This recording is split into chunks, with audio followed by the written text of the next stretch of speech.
ഈ റബ്ബർ പ്ലാന്റിന് ഇപ്പോൾ എൻ്റെ അത്രയും തന്നെ പൊക്കമായി. ഇതിന് അങ്ങനെ സപ്പോർട്ടൊന്നും കൊടുത്തിട്ടില്ല, അത് തന്നെ നേരെ നിൽക്കുകയാണ്. കൂടാതെ ഇതിൻ്റെ ഇലകൾ ഒന്നുപോലും കൊഴിഞ്ഞിട്ടില്ല. റബ്ബർ പ്ലാന്റുകൾ നമുക്ക് ഇൻഡോറായിട്ടും സെമി ഔട്ട്ഡോറായിട്ടും ഒക്കെ വളർത്താം. ഇതിൻ്റെ ഇലകളിൽ പൊടി വന്ന് സെറ്റിൽ ചെയ്തിട്ട് ഭംഗി നഷ്ടപ്പെടാൻ സാധ്യതയുള്ളതുകൊണ്ട് ആഴ്ചയിൽ ഒരിക്കലെങ്കിലും നല്ലതുപോലെ വെള്ളം സ്പ്രേ ചെയ്ത് വാഷ് ചെയ്ത് കൊടുക്കണം.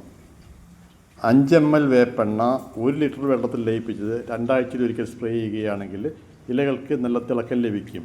കൂടാതെ കീടബാധ ഒഴിവാകുകയും ചെയ്യും. മാസത്തിലൊരിക്കൽ വളരെ ചെറിയ അളവിലുള്ള ജൈവവള പ്രയോഗമാണ് ഇതിന് ചെയ്തുകൊണ്ടിരിക്കുന്നത്. കിഴക്ക് ഭാഗത്തുനിന്ന് വെയിൽ കൊള്ളുന്ന രീതിയിലാണ് ഈ ചെടി സെറ്റ് ചെയ്തിരിക്കുന്നത്. വെയിൽ വരുന്ന ഡയറക്ഷനിലേക്ക് ചെടി ചരിഞ്ഞു പോകാതിരിക്കാൻ ആഴ്ചയിൽ ഒരിക്കൽ 15 ഡിഗ്രി ഈ ചെടി ഒന്ന് തിരിച്ചു കൊടുക്കും.